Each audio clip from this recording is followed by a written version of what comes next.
আচ্ছা, এই হলো মায়ের মন্দির, রত্নাবলী সতীপীঠ। এই মায়ের মন্দিরের বৈশিষ্ট্য হলো এই যে আপনারা দেখতে পাচ্ছেন মোমবাতি। মা কিন্তু এখানে মোমের আলোতে পূজিতা হন, মানে প্রদীপের আলোতে মা এখানে পূজিতা হন। মায়ের মন্দিরে কিন্তু কোনো প্রকার লাইট জ্বলে না, এটাই হলো এখানকার বৈশিষ্ট্য।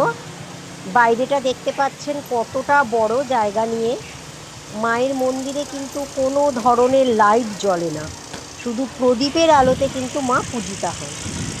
এই রত্নাবলী মাতার মন্দির সতীপীঠ। এখানে মায়ের ডান বাহু পড়েছিল। এখানে পীঠরক্ষক হলো বাবা ঘণ্টেশ্বর। দেখুন কত বড় মন্দিরটা, এখানে প্রচুর মন্দিরের সমাবেশ। এই দেখুন বিশালাক্ষী মন্দির, মা বিশালাক্ষীকে আপনাদেরকে আমি এখন দেখাচ্ছি। এই দেখুন, এই হলো মা বিশালাক্ষী। জয় মা বিশালাক্ষী মায়ের জয়। এই মা বিশালাক্ষী।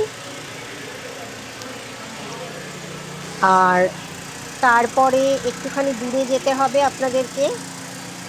ওই দেখুন আমি সোজা যাচ্ছি, ওটা হলো ষষ্ঠী মাতার মন্দির।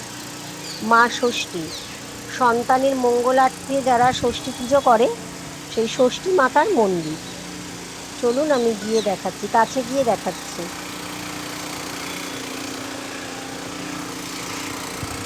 এই যে আপনারা দেখতে পাচ্ছেন ষষ্ঠী মাতা, মা ষষ্ঠী কোলে তার সন্তান নিয়ে বসে আছে, আর বাহন হলো বিড়াল। এই রাস্তাটা, এখানে না একটা মেশিন চলছে তার জন্য এত আওয়াজ আসছে। আর ওটা হলো নাট মন্দির। আর এই যে পুকুরটা দেখছেন, এই পুকুরের পবিত্র জলই কিন্তু এখানে কিন্তু দেওয়া হয়। কত সুন্দর, কত বড় জায়গাটা নিয়ে মন্দিরটা। ওই যে দূরে দেখছেন হলুদ রঙের ঘণ্টেশ্বর মন্দির। আর এই দেখছেন, এই হলো ঘণ্টেশ্বর মন্দির। এখানে হলে লোকে বাবার পুজো করছে। এটা অতি জাগ্রত ঘণ্টেশ্বর শিব মন্দির।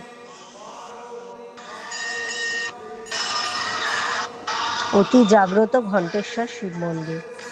এখানে লোকে যাদের যেরকম ধরনের মানসিক আছে, মনস্কামনা আছে, সেরকম তারা পুজো দেয়।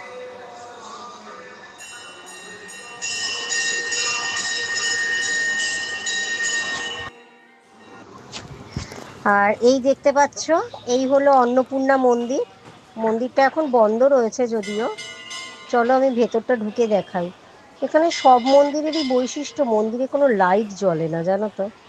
এই হলো মা অন্নপূর্ণা মন্দির।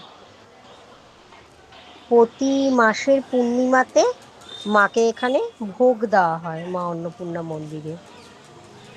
প্রত্যেকটা মন্দিরে, শুধু ঘণ্টেশ্বর মন্দিরে লাইটটা জ্বলে, বাকি বিশালাক্ষী বলো, রত্নাবলী বলো, অন্নপূর্ণা বলো, প্রত্যেকেই না তোমার মোমবাতি মানে প্রদীপের আলোতে পূজিতা হন। এই যে মা অন্নপূর্ণা মন্দির। আর এই যে হলুদটা ঘণ্টেশ্বর মন্দির। অনেকটা বড় জায়গা জুড়ে, পাশেই রয়েছে একটা শ্মশান। শ্মশান যাত্রীদের এখানে কঠোরভাবে প্রবেশ নিষেধ। আমি এখন এই ব্যারাকপুর জেটি ঘাটে রয়েছি। আমি ক্রস করে যাচ্ছি ওপারে শেওড়াফুলি। শেওড়াফুলি থেকে ট্রেন ধরবো তারকেশ্বর লোকাল, তারপরে তারকেশ্বরে নামবো, নেমে যাব রত্নাবলী সতীপীঠ। আপনাদেরকে তো আমি সবসময়ের জন্য একটা কথা বলি, গ্রাম আমার অতি প্রিয়। সবুজ গাছপালা, পাতা, পাখি, সবুজ যেন আমায় কি ভীষণভাবে আকৃষ্ট করে টানতে থাকে। তো দেখুন কি সুন্দর এই মনোরম পরিবেশ। বাসে করে যাচ্ছি আমি ঘণ্টেশ্বর মন্দির তারকেশ্বর থেকে। তো এত সুন্দর একটা জায়গা, পুরো একদম প্রাণটা যেন জুড়িয়ে গেল হাওয়ায় আমার।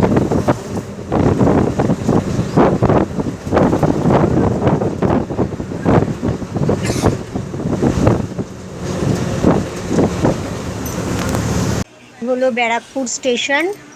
আমি ব্রিজ দিয়ে উঠে 1 নম্বর প্ল্যাটফর্মের টিকিট কাউন্টারের সামনে থেকে অটো ধরে যাব শেওড়াফুলি ঘাট। চলো যাওয়া যাক। অনুগ্রহ করে শুনবেন, গাড়ি আসছে।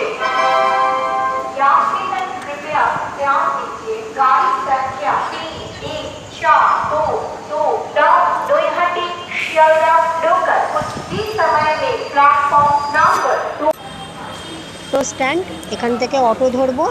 এখান থেকে শেওড়াফুলি ঘাটে যাওয়ার অটো পাওয়া যায় ব্যারাকপুর থেকে।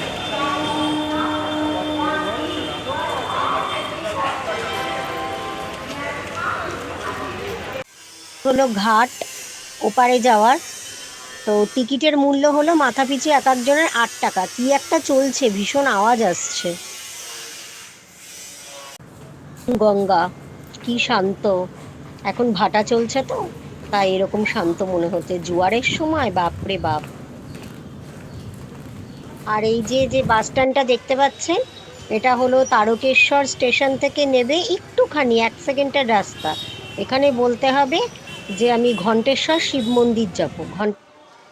তারকেশ্বর স্টেশন, এখান থেকে বাইরে বেরোলেই খানাকুলের বাস পাওয়া যাবে। খানাকুলের বাস ধরে বলতে হবে ঘণ্টেশ্বর শিব মন্দির অথবা রত্নাবলী কালী মন্দির। রত্নাবলী কালী মন্দির যেটা, ঘণ্টেশ্বর শিব মন্দির সেটা একই। তো কেমন লাগলো আজকের আমার এই ব্লগটা অবশ্যই কিন্তু আমাকে একটু কমেন্ট করে জানাবে। কেমন? চলো টাটা।